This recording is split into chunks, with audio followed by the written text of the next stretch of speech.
ബിജെപിയിലേക്ക് പോകുമെന്ന ഇടതു പ്രചാരണങ്ങൾക്കിടെ കൊല്ലത്ത് എൻ.കെ. പ്രേമചന്ദ്രന്റെ തെരഞ്ഞെടുപ്പ് കൺവെൻഷൻ ഉദ്ഘാടനത്തിന് മുസ്ലിം ലീഗ് അധ്യക്ഷൻ സാദിഖ് അലി ശിഹാബ് തങ്ങളെ എത്തിച്ച യു.ഡി.എഫിന്റെ മറുപടി. രാജ്യം കണ്ട മികച്ച പാർലമെന്റേറിയനാണ് പ്രേമചന്ദ്രനെന്ന് സാദിഖ് അലി തങ്ങൾ അഭിപ്രായപ്പെട്ടു. തനിക്കെതിരായ വ്യാജ ആരോപണങ്ങൾ ജനങ്ങൾ തള്ളിക്കളയുമെന്ന് എൻ.കെ. പ്രേമചന്ദ്രനും പറഞ്ഞു.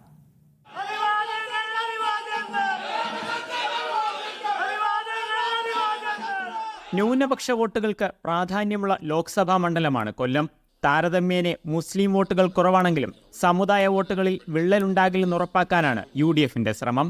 ന്യൂനപക്ഷ വോട്ടുകൾ ഉറപ്പിക്കുക എന്ന ലക്ഷ്യത്തോടെയാണ് മുസ്ലിം ലീഗ് സംസ്ഥാന അധ്യക്ഷൻ സാദിഖ് അലി ശിഹാബ് തങ്ങളെ തന്നെ കൊല്ലത്തിറക്കിയത്. ശ്രീ പ്രേമചന്ദ്രനെ പോലെയുള്ളവര് അവർക്ക് ഇനിയും തിരഞ്ഞെടുക്കപ്പെടണം. അവരിലൂടെ സാധാരണക്കാരുടെ ആശയങ്ങൾ അത് പാർലമെന്റിൽ പ്രതിധ്വനി കൊള്ളണം. കേരളം കണ്ട ഒരു നല്ല പാർലമെന്ററിയാണല്ലോ പ്രിയപ്പെട്ട പ്രേമചന്ദ്രൻ അവർക്ക്. ഏത് ലോക്സഭയിൽ പാർലമെന്റിൽ തഴക്കവും പഴക്കവും ഉണ്ട് അദ്ദേഹത്തിന്. ബി.ജെ.പിയിലേക്ക് പോകുന്ന നേതാക്കളെ പരിഹസിച്ചുകൊണ്ടായിരുന്നു ആർ.എസ്.പി. സംസ്ഥാന സെക്രട്ടറിയുടെ പ്രസംഗം. 370 കിട്ടുമെന്ന് പറയുന്നവർ ഒപ്പോൾ ഈ ബോർഡൂടെ വെച്ചിട്ട് മാലിന്യം ശേഖരിക്കുന്നത് എന്തിന് എന്നുള്ളതാണ് നമ്മുടെ മുമ്പിലെ ചോദ്യം. കെ സുരേന്ദ്രൻ പറഞ്ഞ എന്താണ്? ഞങ്ങൾ ഇനിയും സീറ്റ് ഒഴിച്ചിട്ടേക്കുന്നത് കുറെ പേരൂടെ ഇങ്ങോട്ട് വരും എന്ന് കണ്ടുകൊണ്ടാണ്. അന്നേരം ആ പറഞ്ഞതിന്റെ അർത്ഥം എന്താ? ഞങ്ങളുടെ കൂട്ടത്തിൽ മണവും ഗുണവും ഉള്ള ഒരുത്തം പോലും ഇല്ല, അതുകൊണ്ട് അവിടുന്ന് ആരേലും വരുന്നുണ്ടോ എന്ന് നോക്കി ഞങ്ങൾ കാത്തിരിക്കുകയാണെന്നല്ലേ ഈ പറഞ്ഞതിന്റെ അർത്ഥം.